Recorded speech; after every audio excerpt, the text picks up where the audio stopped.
Assalamualaikum warahmatullahi wabarakatuh. Salam guru penggerak.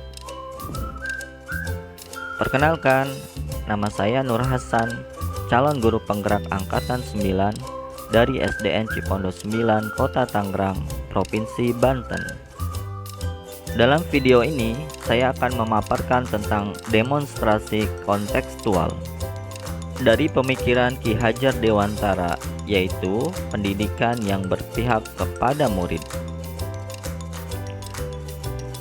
Pendidikan bertujuan untuk menuntun segala kodrat yang ada pada anak-anak, agar mereka dapat mencapai keselamatan dan kebahagiaan yang setinggi-tingginya.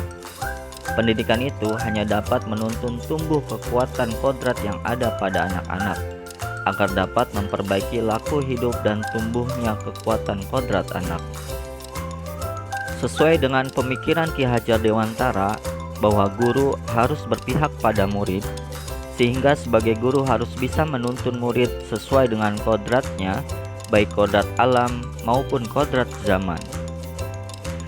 Lalu, bagaimana maksud pendidikan yang berpihak pada murid menurut Ki Hajar Dewantara? Pendidikan yang berpihak pada murid merupakan pendidikan yang menitik beratkan peserta didik sebagai prioritas utama yang harus dilayani. Yang kedua, setiap anak memiliki kemerdekaan untuk belajar sesuai dengan keinginan dan kemampuan alamiah yang terbentuk dalam diri anak. Lalu yang ketiga, memberikan kemerdekaan kepada siswa untuk tumbuh dan berkembang. Untuk itu, guru dan orang tua harus terlibat dengan memperhatikan dan dukungan terhadap minat, bakat, dan kemampuan masing-masing siswa. Tentunya kita semua masih ingat dengan semboyan Ki Hajar Dewantara. Yang pertama, Ingarso Sung Tulodo, di depan harus menjadi contoh dan teladan. Yang kedua, Ing Madya Mangun Karso, di tengah membangun semangat. Dan yang ketiga, Tutwuri Handayani, di belakang memberikan dorongan kepada siswa-siswa kita. Terdapat beberapa karakteristik dalam metode pembelajaran yang berpihak pada anak. Yang pertama, manusia merdeka.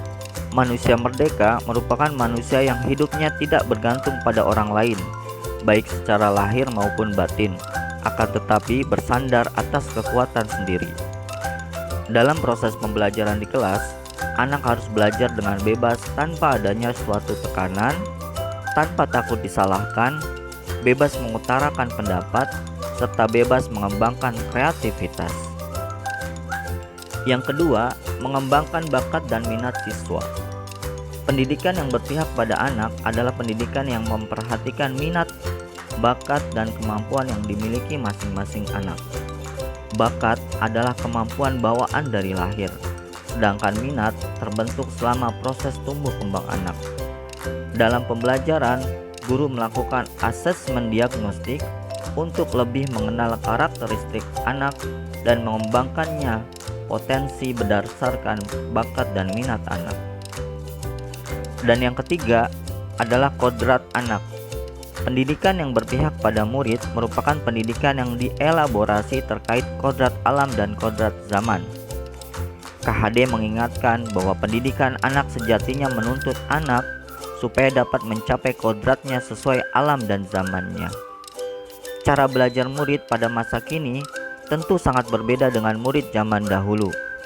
Salah satu yang terlihat paling menonjol yaitu anak zaman sekarang lebih dapat menguasai teknologi dibandingkan masa yang lalu.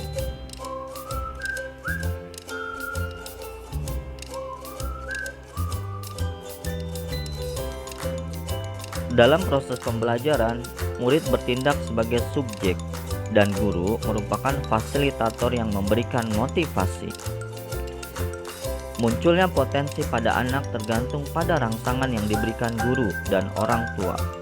Oleh karena itu, dalam mendidik anak, guru dan orang tua hendaknya selalu peduli dan menuntun dengan penuh kasih sayang.